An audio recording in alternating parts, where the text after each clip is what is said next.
Hello friends, I'm Su. Today I'm going to talk about the topic of nihilism in the West. People lose faith, people lose the meaning of life, people cannot reach the fundamental consensus with each other, and the human connection is weak, and people fall into different groups and disagree with each other and fight with each other, etc. From my point of view, actually in America, communitarianism is more vivid to be seen, that people fall into very different groups, and one group doesn't agree with another group and fall into fight and conflicts, etc. And in Europe, especially in Northern Europe, from my perspective, it's more about the weakness of human connection, that you feel there is a solid wall between human individuals, especially between strangers, but also between acquaintances, that you feel this the human connection is very weak. It's that we are not connected. The manifestations of the problems could be a little bit different, because in Europe they had a history of totalitarianism, but in America they don't have it. That's why on the surface it looks a bit different, but these two continents are culturally connected anyway. So, for example, you also see the problem of communitarianism in Europe, and there could also be the human connection problems in some parts of America to a certain degree. And here I want to mention Leo Strauss again, who I mentioned from my last video, the Jewish German scholar. He actually makes a distinction between mild nihilism and brutal nihilism in our time. And liberal democracy is what he calls the mild nihilism, when he calls communism and fascism the brutal nihilism. And brutal nihilism and mild nihilism are not completely disconnected. Mild nihilism can turn into brutal nihilism at certain points. That's why you see that in the Nazi Germany, the Nazi government was actually democratically elected. And also in America nowadays, you can see also extreme groups of hardcore fascism, hardcore communism, etc. It shows exactly that these things, they are not disconnected. They are very connected, the brutal form, the mild form of nihilism. But why brutal nihilism and mild nihilism are connected and can even transform to each other? Because they are all Western ideologies. They are not too different from their roots.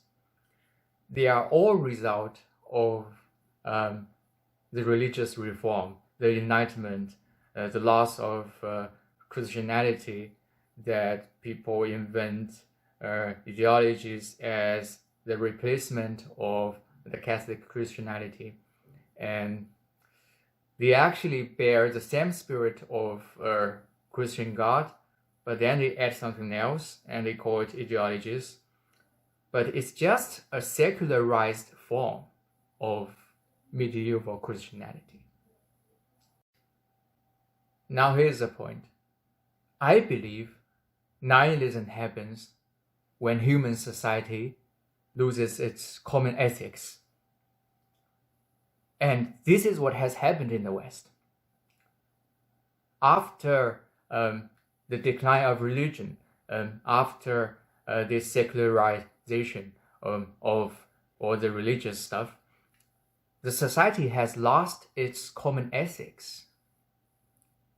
The Western ethics is built on religion. This is something very different from East, from China, for example.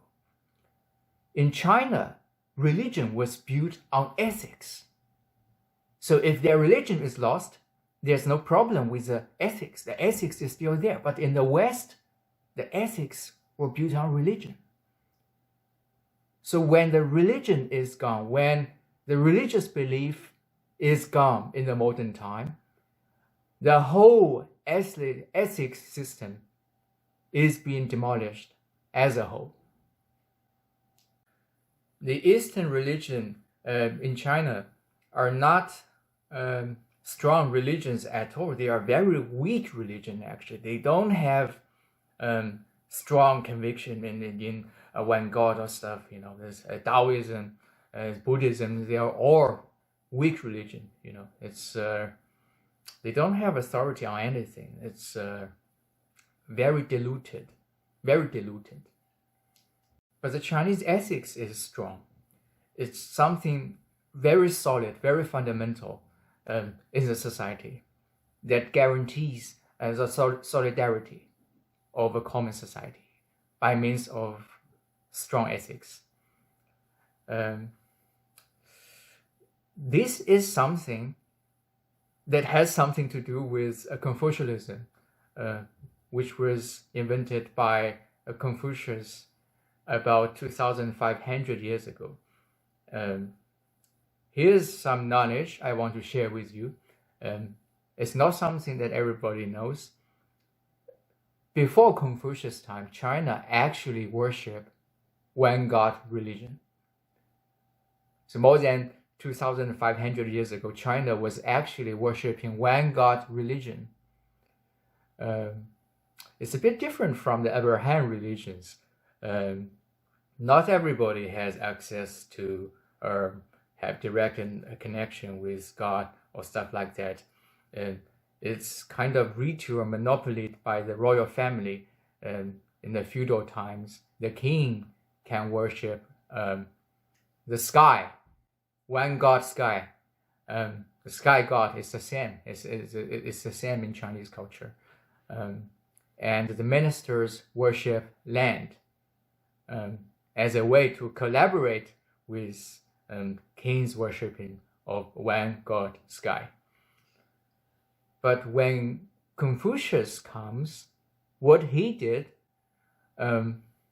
he burned all the books from ancient China, including those historical books and religious books and books about how to worship God, how these rituals were exercised. And after burning these books, Confucius wrote the Confucius classics instead, that inherit the whole ethics system of the old one God religion of China, but removed the one God religious part. Actually, there are some Chinese scholars that compare the European Westphalia War, the religious war, with the spring-autumn times in ancient China, because they are all period in which the old feudalism system transformed into something new. But in ancient China, in the spring-autumn time, what goes hand in hand with the demolishment of feudalism system was the invention of Confucius school, in which he replaced the old one God religion with the new Confucius school, full of ethics and teachings, which were very useful for uniting a whole country without referring to one God.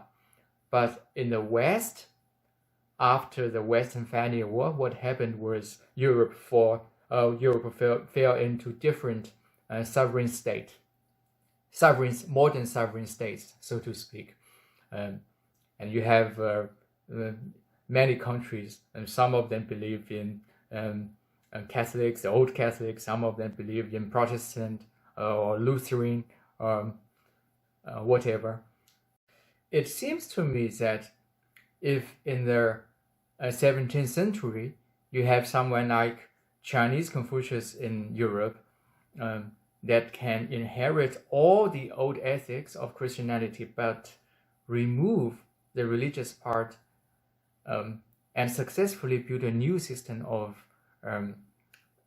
ethics society that later developed into United One Kingdom, the One European Kingdom, then you wouldn't have the problem of nihilism as we see in modern time. You will evolve into a united state like China, in the ancient China, I mean. But this task would be very hard for Europe to finish anyway, because European Christianity was problematic in its roots.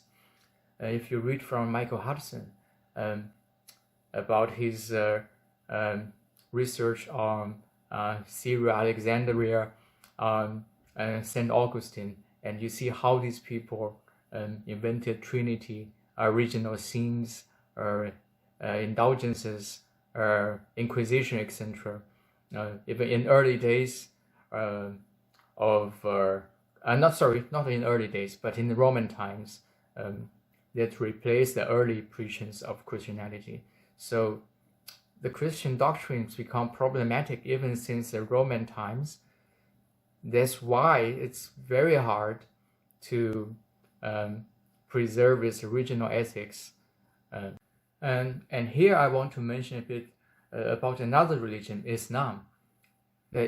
Islam firmly rejects secularism because it knows very well if it's been secularized, it will just result in the same nihilism as the Christian world does. That's why they refuse secularism. But compared to Christianity, Islam doesn't have the problem of the ethics system built on the believing system.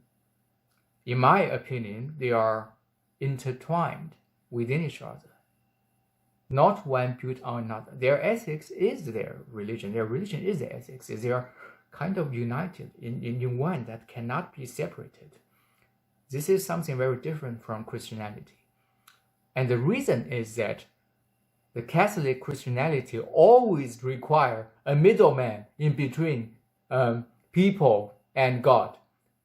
The church has too much authority in between, too much that people follow the churchman. People don't follow God directly. People follow churchman.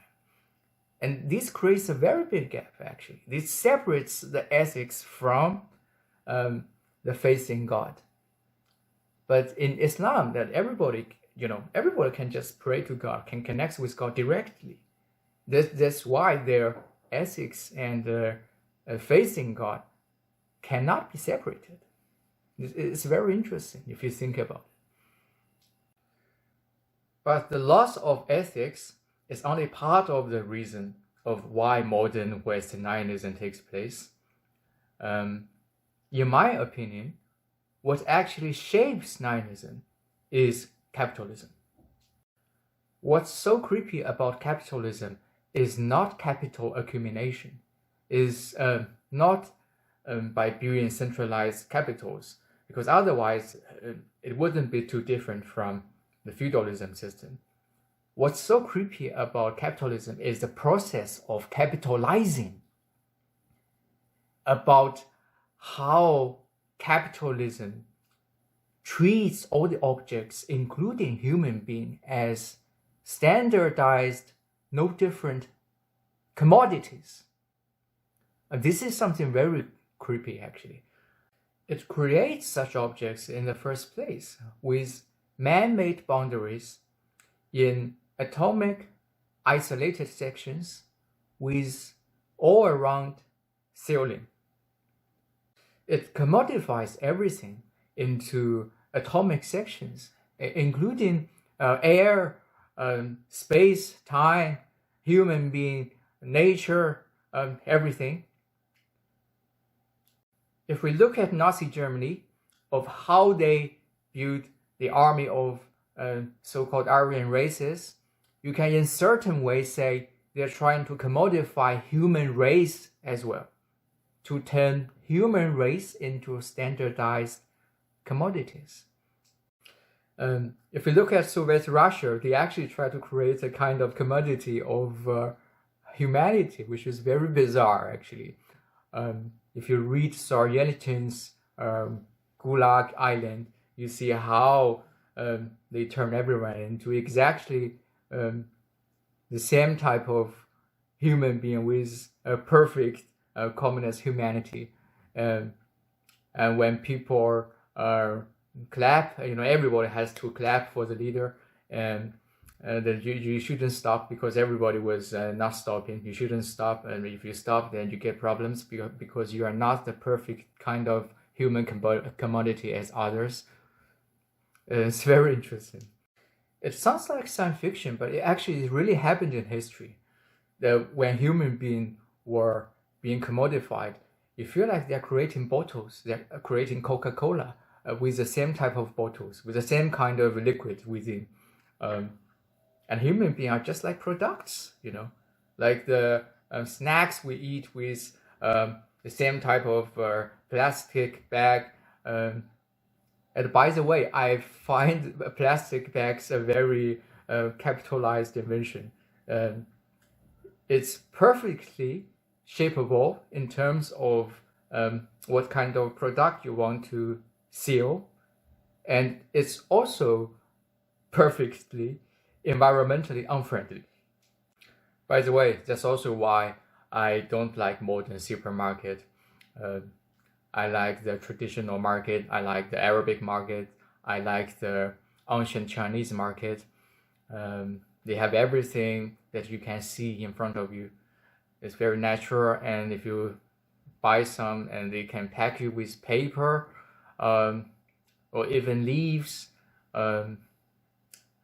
they are all very environmentally friendly. Now I want to focus on the commodification of human being, the process in which human becomes commodified, become standard, non-different products. My point is that this process actually takes in the form of both collectivism and individualism. Now let's talk about collectivism first. I see collectivism as having two historical origins, both of which come from Europe. One is a collective label to be found in both feudalistic European manual open field system and in colonial areas in which the slaves work collectively. The other origin is tribalism. Tribalism is more typical to be found in Northern Europe than in Southern Europe. Even if you look at history, the Roman Empire, they built the civilization around the Mediterranean area, but in the Northern Europe, most of them are barbarian tribes, the Germanic tribes that bothered Roman Empire a lot. But my point is that tribalists are also collectivists, and tribal collectivists are much more effective in industrial producing lines than the non-tribal population. But the tribals also kind of reject inner suppression. And that explains to me why that Germany becomes so effective, so sophisticated in industrialization and went on the path of Nazism in the 1930s. They refuse inner suppression, but choose to seek for external enemies instead. And by the way, why the Southern European countries like Spain, Portugal, they were colonizers in the beginning, they got that advantage, but they lost the advantage later in history and become much less industrialized compared to Northern Europe. Why is that? Apart from all the historical, political, cultural reasons, tribalism plays a very important role. The countries like Spain and Portugal were much less tribalistic than the Northern European countries like Germany. The modern collectivism does not only bear the feature of old collectivism, which is to be found in the feudal system and tribalism, but also bears the feature of treating human individual as commodity. Now it comes to my topic of how individualism also commodify human being. Individualism is nothing but the antithesis of collectivism. In liberal society, human beings are actually more commodified than in totalitarian society. Because you see, people are divided into groups, different ideological groups, identity groups, like Fanta group or Coca-Cola group, like different drinks, different products. And within each group, individuals are actually more homogeneized than in totalitarian society, because in individualism society, the groups are open, are so-called open, and individuals are free to choose which group they can join in. So actually their personal characters are integrated, are completely absorbed into their groups. And it's unlike in the totalitarian society, the individuals have to hide their personal characters. No, they don't need it. They integrate their characters perfectly into their group. And that's how it makes them even much more homogeneized. The group identity makes their characters being fused into a homogeneized commodity in a perfect way. If you look at these identity groups, they actually don't have so much democracy within. And similarly, if you look at the big corporations in America, for example, they also don't have a democratic system within. It's something similar to a totalitarian system, actually. This is something very surprising, because you have a liberal society, but your big corporations actually has a totalitarian system. This is why Michael Hudson pointed out that America has a political democracy, but no economic democracy. It doesn't exist. Now I want to talk a bit about how I see communism as a desperate attempt to save humanity in the age of industrialization. From 1957 to 1960 in China, it was historically so-called the Great Leap Forward. So what happened was Soviet Russia at the time withdrew all the assistance from China. But China had to industrialize itself at the time, and suddenly there's no help and no technology, nothing. It's a big problem. So what happened was people in China stopped agricultural production partly and all went to the field to produce steel. Well, this is not an easy job because they had no technology, they had no experience, they had no idea about how to produce steel. So what they do was they hand-made big furnace in the field from mud, and then through their pans, which they daily use, into the furnace and other minerals and other steel stuff. No, sorry, not steel stuff, but iron stuff, and try to make industrial steel. The result was for sure disastrous. They didn't produce anything useful. It's such a waste of material and time? The reason of why this happened was the central government gave the power of development to the local government, and the local government had no experience at all in industrializing. What they had in experience was agricultural production. So they actually used agricultural way of production to produce steel in industry. And by the way, the agricultural production at the time in China was already turned into something called people's commune, in which people grow things together in the open field collectively. It's collective labor. It's actually something new to the Chinese, because in the old times of China, farmers actually own their land, own their small land, and they grow their own stuff. There's nothing called collective labor. The People's Commune of China at the time actually borrowed this idea of collective labor from Europe. As I mentioned before, this collectivism only existed and it originated from Europe.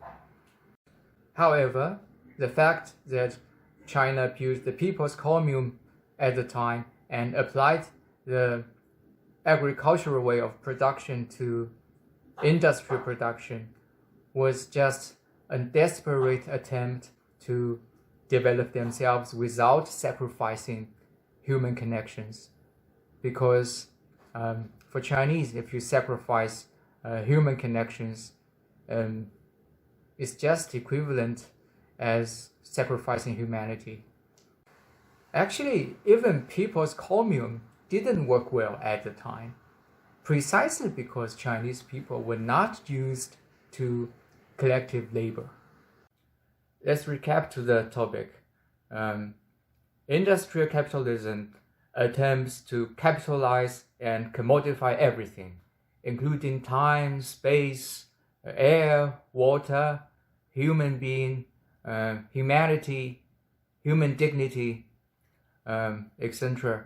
And in this process, they seem to give you a rarity. They turn you into a commodity that has a rarity. And some people feel that, oh, I'm proud of it because I'm turned into a rare commodity. But your unique human dignity is completely lost in this case.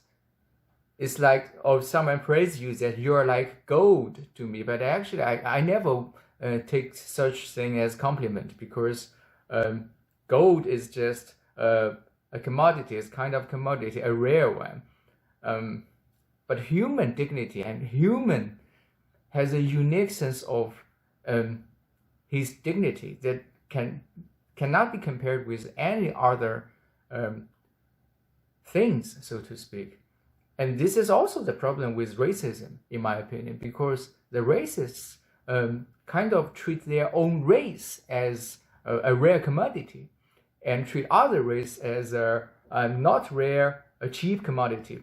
Well, this is very insulting. This is very insulting to human dignity. They are not even respecting their own human dignity, in my opinion.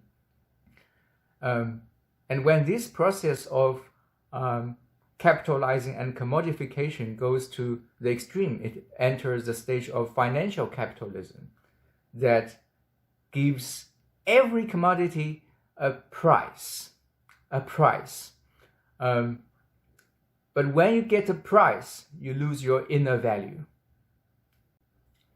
Both fascism and communism try to preserve certain degree of value in the age of industrialization. It's not so successful, and the cost is very high, and eventually they both fall into the traps of commodification. In fascist society, the human race gets commodified, and in communism, that humanity becomes commodified. And if humanity gets commodified, then it's not humanity anymore. And People's Republic of China was falling into traps and struggle to get out of the traps, and later falls into traps again and get out again.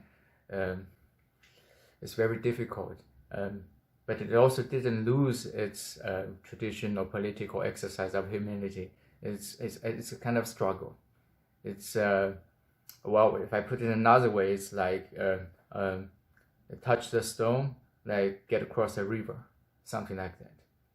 It's very hard, but it eventually managed to make itself not fall into the traps and stay there. If it falls into traps, it gets out and it finds a new way and prevents itself from falling into the same trap. Now let's talk about how ancient China prevents human being from being alienated from himself, because it has alternative to both collectivism and individualism. It's called the ethical regulations of two persons relationship. Confucius ethics is first and foremost the regulation of two-person relationship. It sees human nature as kindness. It sees human being as born as kind, and any sort of evil is just an astray migration of human nature due to insufficient and inappropriate education. It regulates two-person relationship in a way it sees oneself in another human being, regardless of the other human being is a friend or an enemy.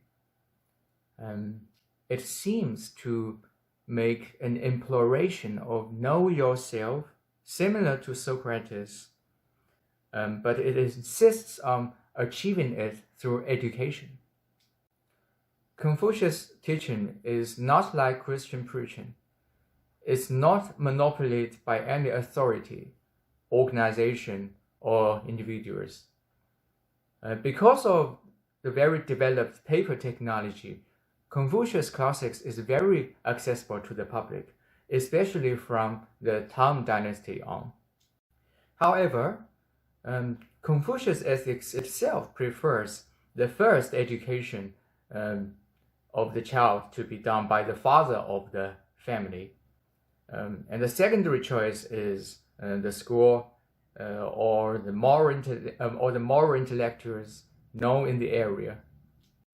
Its procedure of education was called study and questioning, which is very different from both Christian preaching rituals and the modern Western concept of subject.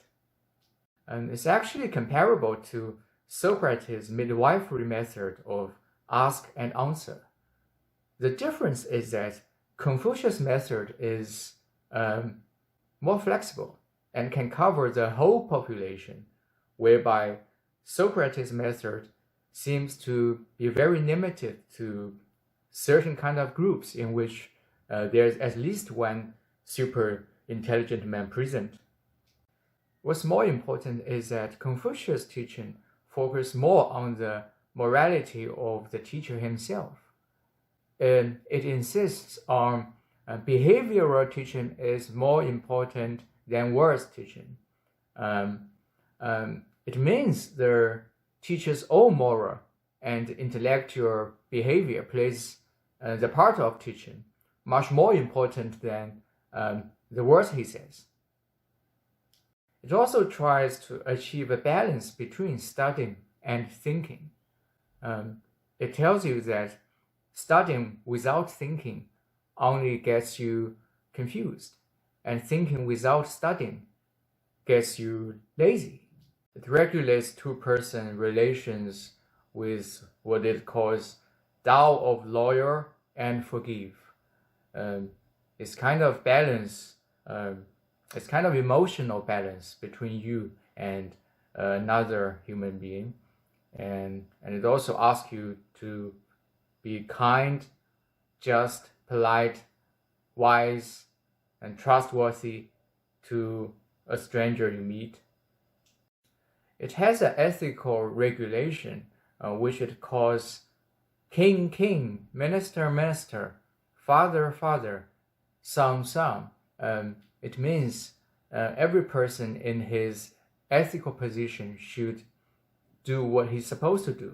Like king must behave like a king, and minister must behave like a minister. Father behave properly as a father, and son behave like a son.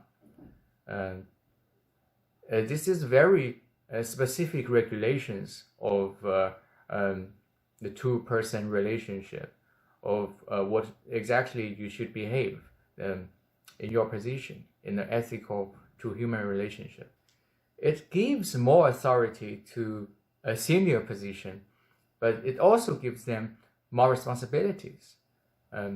As a father, you have more authority over your son so long as you behave as a proper father. And the moment you're not behaving properly, your authority is lost. And that's where the responsibility is. Because of the developed system of Confucius ethics that regulates two-person relationship, China never fell into the problem of collectivism and individualism in the ancient times. Now I want to talk about the source of the problem of the West that distinguishes itself from the East. It's the habit of objectification, or the tradition of objectification, so to speak. Leo Strauss once wrote a book called Natural Right and History. This book shows you actually the concept of right changes completely in modern Western time. That originally in ancient time, right means right, as in comparison to wrong. What is right is right. What is wrong is wrong. It's a moral, ethical judgment. It's a judgment you have to make when you have to make decisions. And there's a moral responsibility for you. You must judge what is right. You are obliged to judge what is right and what is wrong. And if you don't judge, actually it's evil. You fail your responsibility. You have to pay for the consequence of it. But in modern times, the concept of right evolved into something called rights, alarm. It's like a possession, an object. Like it is my right. It's my rights to do this or that, or to be a member of which organization or something. Like it's my human rights. Becomes a position. It's a big migration. If you have ever read Hannah Arendt's Eichmann Jerusalem, it shows you how a Nazi Germany's general lose his capacity to judge. Like he become like a robot. He give up his capacity to judge what is right and what is wrong. He just follow the orders without thinking about it. Because he thinks it's not my responsibility. I just follow an external order and that's the right thing to do. And I have no responsibility to judge right or wrong. It's none of my business. And this is what Hannah Arendt calls the banality of evil, of one person voluntarily choose to give up his capacity to judge what is right and what is wrong. And judging what is right and what is wrong is not an easy task to do. It's something only people from highly developed civilization can do, because it requires very strong sense of conscience along with his believing system in ethics and justice. It consumes a lot of human conscience and intelligence in the process. And if you come from barbarian tribes, you probably don't want to judge by yourself. You just want to follow the order of your leader, of your tribal leader. He does the job for you. You don't judge. You just follow the orders. You just follow the projections that are designed to impose on your mind. You just follow the objective objects, that things you can see. Just follow it without using human brain.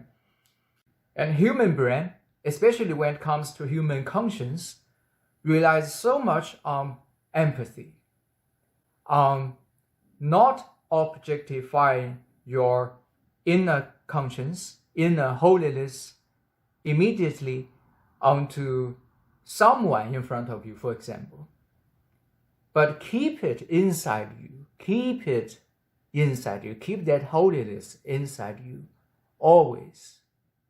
Reserve it. Here I want to talk about something interesting. In Islam, they worship Allah.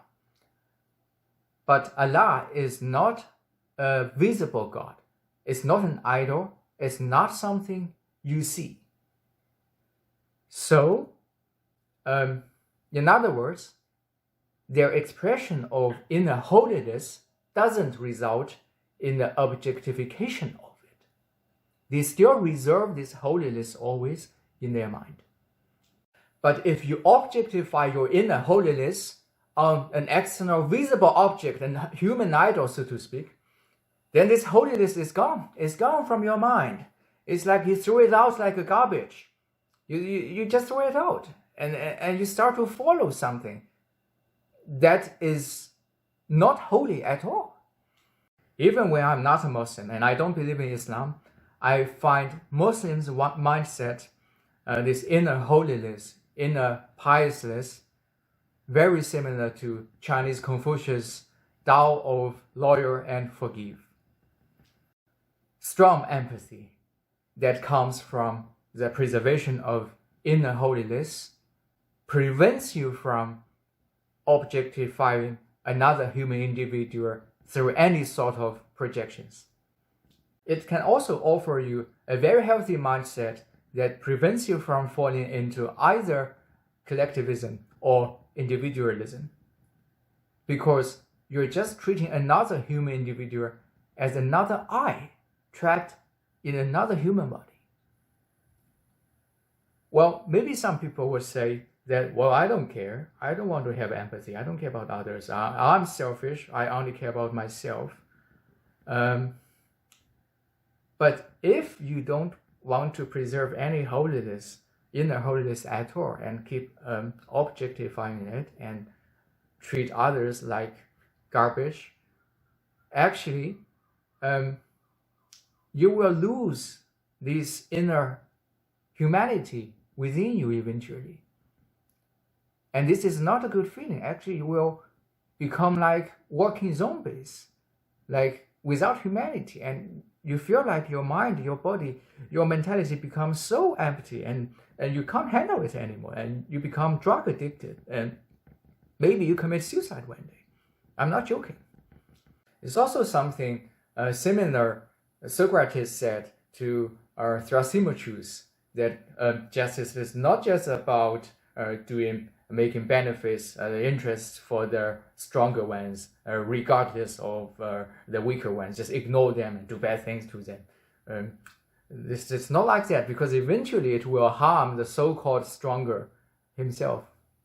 The reason of why ethics is so important, so fundamental in human society, is that it prevents human beings from throwing the inner holiness to a garbage bin or to an external object, something. Now, here I want to clarify something about the knee-down courtesy of the old Chinese culture. In the old classics, Red Mansion, you can actually see when the queen met her parents had to kneel down to her first. Then she has to kneel down to her parents. This is very interesting. This shows exactly that they are not worshipping the human. They are not worshipping human, actually. They are actually worshipping the holiness that the ethics was bearing, and preserving this holiness at the same time. And in this way, the inner holiness is not being objectified and is not combined with an external object at all. any value or holiness of a human society would be lost in the process if such value or holiness is being projected, is being objectified.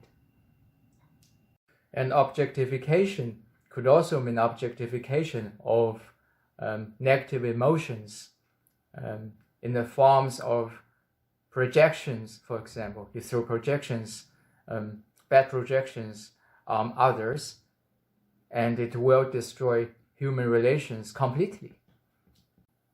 The Western intellectuals in general have no idea of how to deal with two-person relationship. Even when there's a German intellectual, Jürgen Habermas, who distinguishes between instrumental rationality and communicative rationality, he has no idea why instrumental rationality cracks the communicative rationality in the West.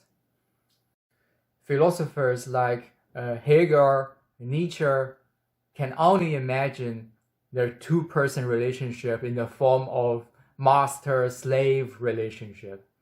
Like either you're master, I'm slave, or I'm master, you're a slave.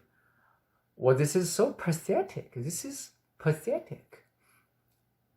Because even you regard yourself as a master, you are actually treating yourself as slave to something else, and you're simply projecting your sense of slavery, of being a slave, onto someone else. This is so pathetic.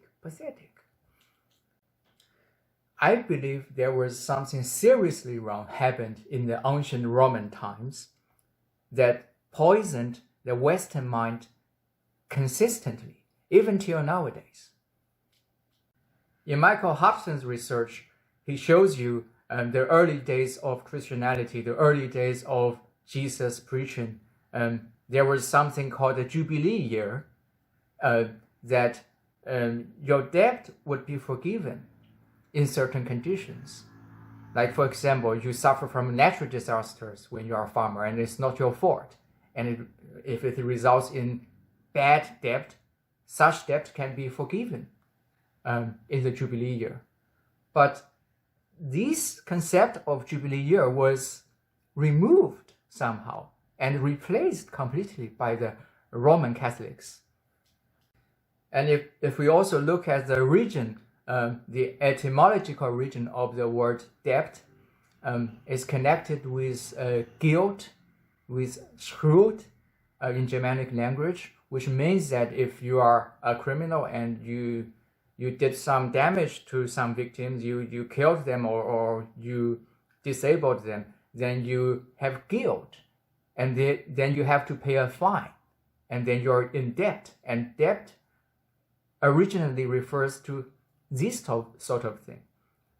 But for some reasons, it was replaced. This concept was replaced by the oligarchy landlords, and they tried to make it a guilt for the farmers who were in debt because they suffer from natural disasters and they receive a loan from the oligarchy landlords. This is a process in which the sense of natural justice is gone, and it is seriously wrong. And throughout the whole Western history, these kind of things happen again and again. And they fail to reverse it, or they reversed it only a little bit, and they call it progress. But there's no substantial progress there, because substantial progress means substantial reverse, in my opinion. This is also why the traditional Chinese reject Hegel's dialectics of thesis, antithesis, synthesis, the so-called dialectics, because in Chinese history, antithesis never conquer thesis or marries thesis and give birth to synthesis. Never. In Chinese history, thesis always conquer antithesis, without exception. What went wrong continuously in the Western history finally gave birth to the Western nihilism in our time. And thank you very much for watching. I hope to see you next time. Bye.